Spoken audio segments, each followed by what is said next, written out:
ఎన్నికల ప్రచారంలో భాగంగా బస్సు యాత్ర చేస్తున్న రాష్ట్ర ముఖ్యమంత్రి వైఎస్ జగన్మోహన్ రెడ్డిపై నిన్న జరిగిన దాడికి నిరసనగా ప్రతిపాడులో ఎమ్మెల్యే అభ్యర్థి వరపుల సుబ్బారావు నల్ల బ్యాడ్జీలు ధరించి ర్యాలీ నిర్వహించి తమ నిరసన తెలియజేశారు.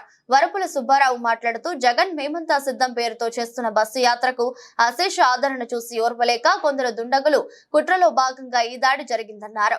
ఈ దాడి చేసిన వారిని కఠినంగా శిక్షించాలని, ఎవరు ఎన్ని కుట్రలు చేసినా ఎన్ని దాడులు చేయించినా వచ్చేది వైఎస్ఆర్ కాంగ్రెస్ పార్టీ ప్రభుత్వమని, మళ్లీ ముఖ్యమంత్రిగా వైఎస్ జగన్మోహన్ రెడ్డి పగ్గాలు చేపడతారని తెలియజేశారు. ఈ కార్యక్రమంలో వైఎస్ఆర్సీపీ నాయకులు, కార్యకర్తలు పాల్గొన్నారు. కాబట్టి దయచేసి మరిన్ని మంచి కార్యక్రమాలు చేసే విధానం తగ్గించి ఏ విధంగానూ కూడా తెలియజేసి చెప్పి మాటలు కూడా ఎవరు కూడా నమ్మే పరిస్థితి లేదు. జగన్మోహన్ రెడ్డి గారు వస్తే మరింత అభివృద్ధి సంక్షేమ కార్యక్రమాలు అందరికీ కూడా అందించే విధానం కూడా ఆయన పనితీరు కూడా ఉంటుందని చెప్పేసి మరొకసారి మీ అందరూ కూడా మనం చేస్తున్నారు.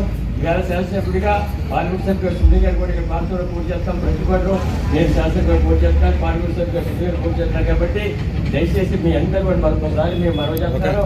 తప్పకుండా ప్రతిపాడు నియోజకవర్గంలో అత్యధిక విజయం వేస్తారు. కాంగ్రెస్ పార్టీ బ్యాడగుర్తులు వేసి మమ్మల్ని ఇద్దరిని కూడా అత్యధిక వేస్తూ గెలిపించాలని చెప్పేసి మరొకసారి అందరినీ కూడా మనసావాసం కోరుకుంటూ ఇటువంటి సంఘటన భవిష్యత్తులో కూడా జరగకుండా అన్ని విధాలు కూడా అప్రమత్తంగా ఉండాలని చెప్పేసి మరొకసారి ఈవేళ నేను ఈ కార్యక్రమ రూపంలో తెలియజేస్తాను. కాబట్టి అందరి కూడా ఈ విధానంలో కూడా భాగస్వామ్య ప్రతి వాళ్ళకి కూడా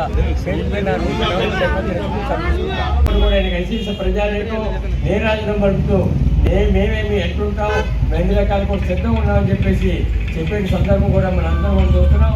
దయచేసి మీ అందరూ కూడా మొదలెడుతున్నాను. ఇటువంటి నాయకులు భవిష్యత్తులో